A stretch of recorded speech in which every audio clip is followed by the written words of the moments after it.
Hello and good evening. Once again, I warmly welcome all of you to this episode of The Last Clue. I hope each member of our extended family is safe, healthy, and looking out for one another. Across the world, countless mysteries and superstitions continue to baffle the human mind, some so strange, they sound almost unbelievable. Take this for example, the idea that a simple doll could be dangerous. It feels odd even to say it aloud, because dolls are often seen as the most innocent and beloved toys of our childhood. We all played with them growing up, didn't we? They were our companions, not threats. But sometimes, even the most innocent-looking things hide the darkest secrets. The story I'm about to tell you today comes from near New York, and it's about a very different kind of doll, one that has become infamous over time. Its name is Robert. Interestingly, Robert was also the name of the boy who originally owned it. Since 1994, this eerie doll has been on display at the East Martello Museum in Florida, where it remains to this day. Now, you might wonder, why would a simple doll be placed in a museum? The answer lies in its chilling past. Robert's history is so disturbing that even now, visitors to the museum are warned about it. In fact, the doll is kept inside a separate glass enclosure, away from everything else, as if to contain the dark energy said to surround it. When this doll arrived at the museum, things began to change in unsettling ways. Even the atmosphere of the place felt different. Strange incidents started to occur. Objects would fall without reason. Some would break mysteriously, and a few even shifted positions on their own. Visitors and staff began to report the sound of footsteps echoing through empty halls. All these bizarre happenings were eventually traced back to the doll.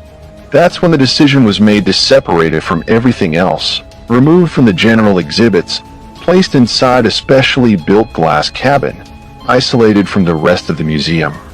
Reports even made it to the New York Times and several other newspapers, claiming that anyone who takes a photo of the doll without permission ends up facing strange consequences. It's said that the doll doesn't like being photographed without being asked, and when people ignore this, unusual and often disturbing things begin to happen to them. That's why visitors are advised to speak to the doll first, politely asking, "May I take your picture?" If you do, things usually stay calm. But if you don't, well, many have regretted it. There was once a photographer who decided to take a picture of the doll without asking for permission. But when he returned home and checked his camera, he was shocked to find that the photo hadn't appeared at all, just a blank image. Determined, he went back and tried recording a video instead. Yet again, when he reviewed the footage, it was completely empty. After that, strange and unexplained events began to occur in his home, leaving him convinced that the doll had somehow followed him back, not physically, but through something far more unsettling.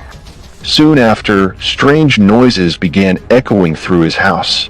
Unexplained thuds, whispers, and the sound of things crashing to the floor without cause. These incidents became so frequent that they even caught the attention of local newspapers. That's when the belief grew stronger. Although the doll is physically confined to the museum, nothing related to it should be done without its consent. But that raises the real question: who is this doll? What's the truth behind it? And why is it sealed away inside a museum? To understand that, we need to go back in time to the year 1906, over 118 years ago, to a quiet household in Florida where it all began. In that Florida home lived a young boy named Roberto, often called Robert. Among the household staff was a maid who worked closely with the family. There were several other servants as well, but this particular maid had formed a strong bond with the household at first. However, over time, something shifted. The once friendly relationship began to sour, especially between the maid and Robert's parents. Tension grew silently within the walls of the house, and what followed would leave a lasting mark on the child's life. and possibly on the doll he would soon receive. Eventually, the maid decided it was time to leave the household, and she did, but not without leaving something behind. Before her departure, she handed a doll to young Robert as a parting gift, saying, "This is for you, a gift from me." At the time, Robert was just a little boy, unaware of the significance that doll would come to hold. The maid left quietly, but the doll stayed, marking the beginning of something far more mysterious than anyone in the house could have imagined. Robert was overjoyed when he received the doll and quickly grew attached to it. He played with it constantly and even insisted on keeping it in his room at night. Over time, the doll became more than just a toy. It became his closest companion. Robert wouldn't eat without placing the doll beside him, and he even built a special cupboard just for it, treating it like a member of the family. At bedtime, his parents would often ask him to put the doll away or leave it in another room, but Robert refused. For him, the doll wasn't just a toy. It was a friend he couldn't part with. As Robert grew older, his attachment to the doll only deepened.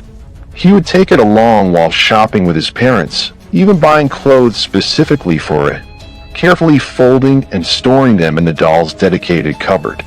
What started as innocent affection slowly became a strange routine, almost an obsession. His bond with the doll seemed to grow stronger with time. But then, one day, things began to shift. It started subtly. Items in Robert's room began moving on their own. Everything would be in its place one moment, and oddly out of order the next, without any explanation. One morning, Robert's parents entered his room and were shocked to find it in complete disarray. Things were scattered across the floor. Some items were broken. Others had fallen from their places. When they questioned Robert about the mess, he calmly said, "I didn't do anything." His parents assumed he was just scared and lying to avoid punishment. But then, a few days later, something strange happened. One night, as Robert was fast asleep, he suddenly woke up and realized the doll, which he always kept beside him, was still there, but something about it felt different. When Robert opened his eyes, he noticed a chair placed directly in front of him, and to his shock, the doll was sitting on it. What startled him even more was the way the doll appeared to be staring straight at him, its eyes glinting in the dim light as if alive. He kept watching it closely, frozen in fear, until a chill ran down his spine. Terrified, Robert let out a loud scream. Hearing his cries, his parents, who were asleep in the next room, woke up in a panic as Robert came running to them, visibly shaken. When his parents reached the room, they found Robert curled up in a corner, his eyes fixed on the doll. Concerned, they asked him what had happened. Trembling, he replied, "Mom, the doll was staring at me. I saw its eyes shining." His parents exchanged confused glances, unsure of what to make of it. Then they noticed the room was once again in complete chaos, things scattered everywhere. They asked, "What have you done now?" But Robert insisted, "I didn't do anything. I don't know what happened." Terrified, Robert screamed again, prompting his parents to rush into the room. They asked him anxiously, "What happened now?" Still shaken, he said, "Mom, I just saw her. She was walking." Gesturing toward the mess around him, he added, "She's the one doing all this." His parents, frustrated and disbelieving, responded, "You've broken everything again. Stop lying." But Robert insisted, "I swear I saw it with my own eyes. She's the one throwing things around." Eventually, his parents tried to calm him down, and the night passed. But from the next day onward, something unusual happened. Rather than being afraid, Robert began to grow emotionally attached to the doll. He no longer saw it as just a toy. To him, it had become something more, almost human. He started talking to it regularly, as if it could truly understand him. After all, he had seen it sitting on the chair at night, blinking, watching him closely, and in Robert's eyes that made her real. He even claimed to see the doll walking around the room, knocking things over and creating a mess. His parents kept scolding him, insisting he was the one causing the trouble, but Robert stood by his word. "I didn't do anything." After witnessing these strange events again and again, he began talking to the doll more frequently, treating it as a true companion. He no longer saw it as a lifeless object. In his mind, it was his friend. Soon, Robert would spend hours lost in conversation with it, as if the doll could listen, understand, and respond. Even his parents began to notice that they could hear someone talking from Robert's room. But whenever they entered to check, they'd find him sitting silently in front of the doll. At first, they dismissed it. After all, it's not unusual for children to talk to their toys. There was nothing alarming about that.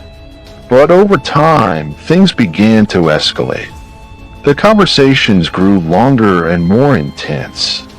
Now, Robert was talking to the doll constantly, as if it were the only companion he trusted in the entire world. Sometimes, Robert would be found whispering to the doll for hours. This unusual behavior soon began to worry his parents. They couldn't help but feel uneasy. Something didn't seem right. So they decided to pay closer attention. One evening, after sending Robert to his room along with the doll, they quietly stood outside the door to listen. What they heard was strange. It sounded like Robert's voice, but there was something odd about it. It was as if another voice, deeper and unfamiliar, was speaking back to him. Along with Robert's voice, they began to hear another sound, one that didn't belong to their son. It was deeper, unfamiliar, and unsettling. They were certain of what Robert's voice sounded like, and this second voice was nothing like his. Concerned and confused, they decided to open the door. But as soon as they stepped in, everything appeared normal. The doll was in its usual spot, and Robert was simply sitting there, silent, as if nothing had happened at all. Robert and the doll just sat there, quietly staring. Everything seemed still, yet something felt deeply off. The doll appeared lifeless, motionless, but the room was a complete mess with things thrown around and scattered everywhere. Confused, the mother asked what had happened. While the father admitted he had no idea, Robert had never behaved violently, never broken or thrown anything before. That's when a troubling thought crossed the father's mind. He began to suspect that the problem wasn't with Robert, it was with the doll. Something about it wasn't right. Although his parents sensed something was wrong, they would eventually return to their daily routines, trying to brush off the strange incidents. Then one day, Robert was seen with a different maid around the house. Over time, something even more unsettling began to happen. The doll started appearing outside Robert's room. There was a particular window in the house that faced the neighbor's home, and quite often, Robert would place the doll right there on the ledge, staring out. It became a disturbing sight for those living nearby. The doll would often be seen sitting on the window ledge, and that's when strange things started happening. Neighbors began to hear eerie whispers and bizarre sounds coming from the window, voices they couldn't explain. Oddly enough, neither Robert nor anyone else inside the house ever heard anything unusual. But the neighbors were disturbed. Complaints started pouring in, with many claiming that unsettling noises were coming from the house, especially near the window where the doll sat. And just as these complaints began to rise, even stranger events started to unfold. A few days later, strange incidents began occurring in the neighbor's house as well. Furniture suddenly started collapsing. Objects were found broken without explanation, and bed sheets were mysteriously thrown across the room. The neighbors couldn't make sense of it until they remembered similar strange happenings in Robert's home. It wasn't like the doll ever gave any sign or message that it was angry or causing harm. But still, how could an innocent-looking doll be behind such chaos? Most rational people dismissed the idea, saying it just wasn't possible. But the events told a different story. But the disturbances didn't stop. they kept happening in the neighbor's house. Eventually, the neighbors approached Robert's family, expressing their growing concern. At first, everyone hoped it was just a phase and things would return to normal. But the neighbors insisted something wasn't right. They pointed out that there were no children in their home, so who would break their own furniture? Curious and alarmed, they went to inspect the house together. And sure enough, the place was in complete disarray, upside down, just like Robert's room had been. Now, Robert's parents began to feel genuinely afraid. They started to believe that the doll might actually be at the center of everything that was happening. Their focus shifted toward the doll, and they began paying closer attention to the strange sounds coming from Robert's room. As time went on, Robert continued to grow, but his bond with the doll remained as strong as ever. So strong, in fact, that it resembled a relationship between two real living people. For Robert, the doll was never just an object. He truly believed she was alive, and this growing attachment was starting to deeply worry his family. They had no idea what was truly going on in Robert's mind, or inside that room. The atmosphere in the house grew heavier by the day. Eventually, overwhelmed and desperate for a change, the family decided to move. They purchased a new house, hoping to leave the strange events behind. Soon, all the furniture and belongings were packed up, including the doll. They carefully placed the doll inside a box, sealing it away before the move. Once everything was packed, the family shifted to their new home, hoping for a fresh start. And to their relief, things immediately began to feel different. The new house was calm. No strange noises, no moving furniture, no eerie incidents. Everything seemed perfectly normal. The doll remained locked away in the box, and for a while, it felt like the nightmare had finally ended. Now, Robert had started focusing on his painting, spending most of his time immersed in his art. Even the neighbor who had once complained about strange happenings admitted that everything had returned to normal. It became clear to everyone that all the disturbances had been linked to the doll. With that realization, Robert's parents made a firm decision to keep the doll locked away in the box and never let it out again. Robert gradually began to focus more on his studies, and along with that, his passion for painting also deepened. Over time, he became more dedicated to his art. Eventually, he moved to New York to pursue his education and refine his skills. After successfully completing his studies there, he continued his journey and went on to Paris to further explore his artistic ambitions. Robert moved to Paris, France, where he settled for a while and continued pursuing his artistic dreams. During his time there, he met a young woman, and the two quickly became close friends. Their bond grew stronger, and soon they decided to get married. After receiving the blessings of Robert's family, the couple tied the knot. Following their marriage, they chose to return to America to begin a new chapter of their life. By this time, Robert had not only matured, but had also established himself as a skilled and professional painter. Robert had gained recognition as an emerging artist, with several successful exhibitions showcasing his work. He had built a solid reputation and was quickly becoming a well-known name in the art world. After marrying, he returned to America with his wife and decided to move into his parents' old house. According to an old saying, after 18 years, one should be able to manage their own responsibilities, and Robert, now an adult and a married man, was ready to do just that. Once settled in the new home with his wife, memories of his childhood resurfaced. He realized that many of his belongings were still stored in his family's former home. One day, Robert suggested to his wife that they should bring over some of his childhood belongings from his old house. His wife was excited too, curious to see the pieces of her husband's early life. Together, they collected all his old things and brought them to their new home. As they began unpacking, Robert came across something that made him pause. It was the doll. Seeing it stirred a wave of nostalgia. A smile formed on his face as memories came rushing back. That doll had meant a lot to him once, and in that moment, the past felt unexpectedly close again. Although he knew it was just a doll, Robert had always cared for it like it was a real person. So when he found it tucked away in the box, he instinctively took it out. Smiling, he showed it to his wife and said, "This is the doll my old servant once gave me. She used to talk to me, even laugh with me." His wife chuckled, thinking it was just childhood imagination.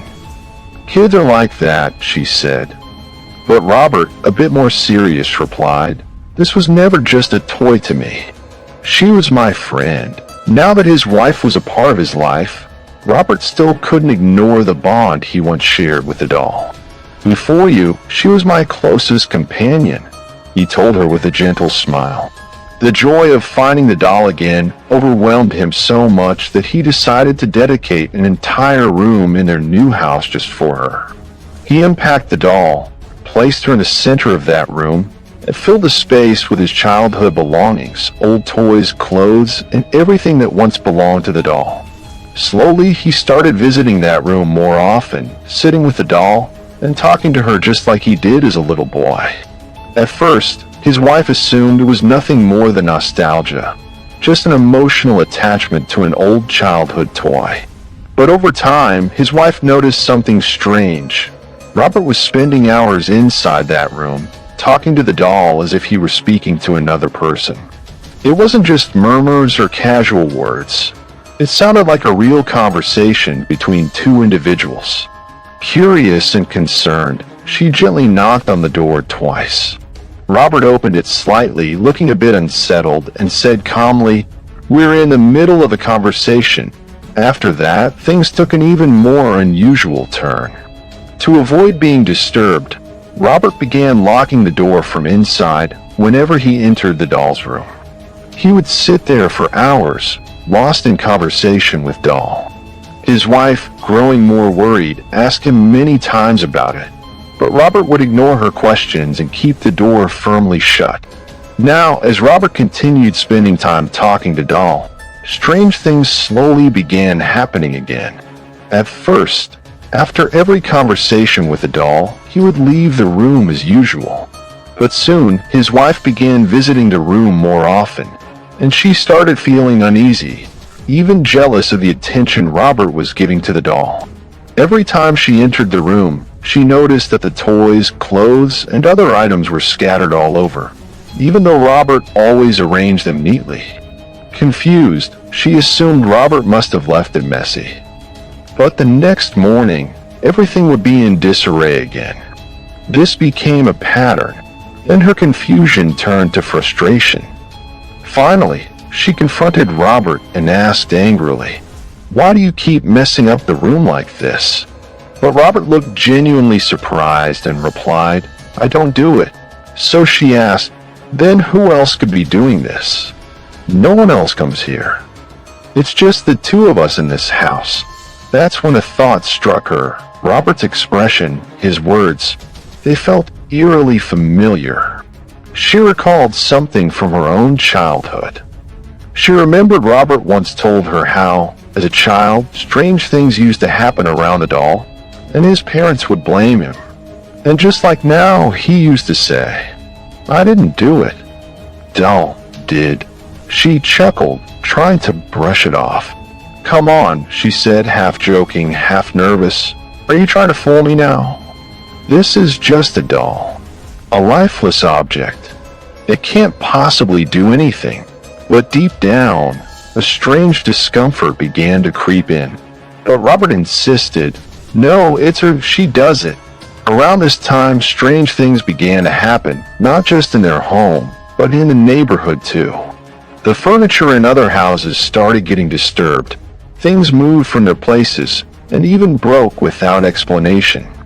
Confused and alarmed, people couldn't figure out what was going on. Then one day, quite by chance, Robert's wife noticed something odd. There was a small window in their house, and as she passed by, she suddenly saw the doll sitting there, staring out, and a strange, eerie sound was coming from the room. The chill that ran down her spine couldn't be explained. She rang the doorbell, anxious and confused, and asked Robert, "What's going on with this doll?" "The neighbors say it's been talking." Robert didn't say much, just brushed it off. She demanded, "How did it get to the window?" Curious and unsettled, she went inside and saw it with her own eyes. The doll was indeed sitting on the window ledge.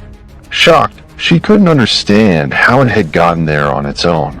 The neighbors claimed they had clearly heard it speaking, and even described the strange, almost whisper-like sounds coming from the room. But when she listened, the doll was completely silent. Still, the fear remained because too many people had now heard something they couldn't explain. Anyway, she quietly placed the doll back in its place. That night, she confronted her husband. He calmly said, "Even before, people used to complain like this. But I've spoken to her, she talks to me." This made his wife even more uneasy. Something didn't feel right anymore. Over the next few days, the neighbors began to complain more frequently, saying their furniture was getting damaged without reason. When she brought up these complaints to Robert, he simply stayed silent. He had heard all of this before. Then, finally, it escalated. His wife said firmly, "I've had enough. The same problems are happening again. Either that doll stays here, or I do. You decide what to do." His wife's words echoed in his mind. Robert, now torn between the strange affection he had for the doll and the rising tension in his home, began to feel the pressure. With the complaints from neighbors piling up and his wife's growing frustration, he finally started to think maybe it was time to part ways with the doll. But before he could make any decision, tragedy struck. In 1974, Robert suddenly passed away. The story, which had begun way back in 1902, now took another turn. The doll had entered his life in 1906, and after nearly 7 decades of eerie companionship, Robert was gone. After his death, his wife felt no reason to hold on to the doll any longer. With that chapter closed, she decided to move out and leave it all behind. After Robert's death, his wife packed up all their belongings to move into a new house. While sorting through the boxes, she came across the doll. This time, instead of keeping it, she decided to gift it to a young girl who lived nearby. The little girl was delighted to receive the doll, unaware of its strange past. For the first time ever, the doll had left Robert's home and entered another family's life. But soon after the girl began keeping the doll, strange things started happening, just like what had happened in Robert's house since his childhood. Items began to break mysteriously, bed sheets were found scattered, furniture moved without explanation. The entire family became disturbed by the events. Neighbors, too, began to whisper that the doll seemed to produce eerie, unsettling sounds. The girl's parents, troubled by the strange happenings and whispers from neighbors, decided to visit Robert's wife. They asked her directly what was going on with the doll and why people were saying such things. Robert's wife, with honesty and a heavy heart, explained that the doll had originally been gifted to her husband by a servant many years ago. She admitted that over time, many unsettling events had occurred around it. Noises, furniture moving, and even neighbors complaining, which eventually led them to shift houses. Hearing this, the girl's parents grew even more alarmed. They suspected the doll might be possessed or connected to something supernatural, possibly even haunted. Deciding it was too dangerous to keep in their home, they eventually handed the doll over to a museum in Florida. Around the same time, stories about the doll began circulating in the media, labeling it a cursed object that had been the cause of unexplained and frightening incidents. As news of the doll spread through the media, curiosity began to grow, and soon a team approached Robert's wife for an interview. She shared the entire story, how the doll had been with her husband since childhood, the strange events that followed it, and how it disrupted their lives. With her testimony, the tale of the eerie doll gained even more attention, People became fascinated by this mysterious object believed to be haunted, one that spoke on its own, made strange sounds, and even caused destruction around it. Eventually, the family who last had the doll decided it was best not to keep it anymore. They donated it to the East Martello Museum in Florida, hoping it would be safer there and that others could witness the legend firsthand in a controlled space. The museum staff began hearing stories about the doll and thought it would be an interesting addition for visitors, so they placed it on display. However, the very next day, they noticed unusual disturbances. Objects around the museum were shifting positions. Priceless and rare artifacts were either misplaced, found on the floor, or even broken. This continued for 4 consecutive days, prompting the staff to closely observe and monitor what was really happening. Then the staff suddenly recalled the doll's eerie backstory. Concerned that the disturbances could escalate and damage the entire museum, they discussed possible solutions, but no one was willing to take responsibility. Eventually, they decided to create a special enclosed cabin just for the doll. They sealed it behind glass, believing that this would prevent the doll from causing further chaos. The doll, which later came to be known as the Robert doll, named after the man who once owned it, was placed inside this secured glass case. Once the doll was isolated in its own space, all the strange occurrences that had been happening suddenly stopped, and peace returned to the museum. Gradually, stories about the doll began surfacing in the New York Post and various other newspapers, drawing public attention to the mystery. As the doll remained on display in the museum, more and more curious visitors began arriving to witness it firsthand. In 2009, one such visitor, a photographer named Howard, made his way to the museum. Intrigued by the legend of Robert the doll, he brought his camera and took over 50 photographs of the doll from different angles while it sat enclosed in its glass cabin. Later, when he returned home to review his work, he was shocked to discover that not a single photo had been saved. His camera was completely blank.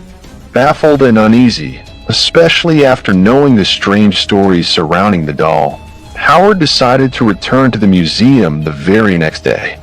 This time, Howard decided to shoot a video instead of just photos. But when he got back home and checked, he was stunned once again. Everything was gone. The entire footage had been deleted. Nothing remained. Confused and disturbed, he returned to the museum and asked an employee about it. The staff member told him, "You already know the history of this doll. It may be trapped behind glass, but if something is done against its will, it doesn't tolerate it. If you want to take a picture or video, you need to ask for permission from Robert the doll." Curious to test if it was real, Howard tried again, but without asking for permission, and clicked another photo. He went back, stood in front of the doll's glass cabin, and politely asked, "Robert, can I take your picture?" Then he clicked the photo and returned home. This time the picture was perfectly fine. Nothing was deleted. After this incident, the story became even more well-known, and it became a common practice at the museum. Visitors who came to see Robert the doll would first stand quietly, and before taking out their phone or camera, they would respectfully ask, "Robert, can I take your picture? Can I record a video?" Only after receiving a sense of permission would they proceed, because if they didn't ask, the photos or videos would mysteriously vanish. And who knows what might happen, because according to Howard, during those 2 days when he took pictures without asking, strange things began happening at his home. Items were scattered. There was an eerie feeling, and everything seemed disturbed. But the day he asked for permission before taking the picture, things calmed down, his house became peaceful, and nothing unusual occurred again. Even today, this mysterious doll is kept at the East Martello Museum in Florida. And if any of you have ever visited this museum and seen the doll in person, or had any strange experiences, do share your story with us so we can pass it on to the rest of the family. If today's story gave you chills, then believe me, this is just the beginning. The Last Clue brings you true stories every week, real, disturbing, and drawn straight from the darkest corners of the human mind. If you're someone who's fascinated by true crime, psychological thrillers, and unsolved mysteries, then hit that subscribe button right now, because the next story might be the one that keeps you up at night. Subscribe because the truth won't wait. I'll return next time with another gripping and unforgettable tale. Until then, take care of yourself and your loved ones and stay safe. Thank you very much.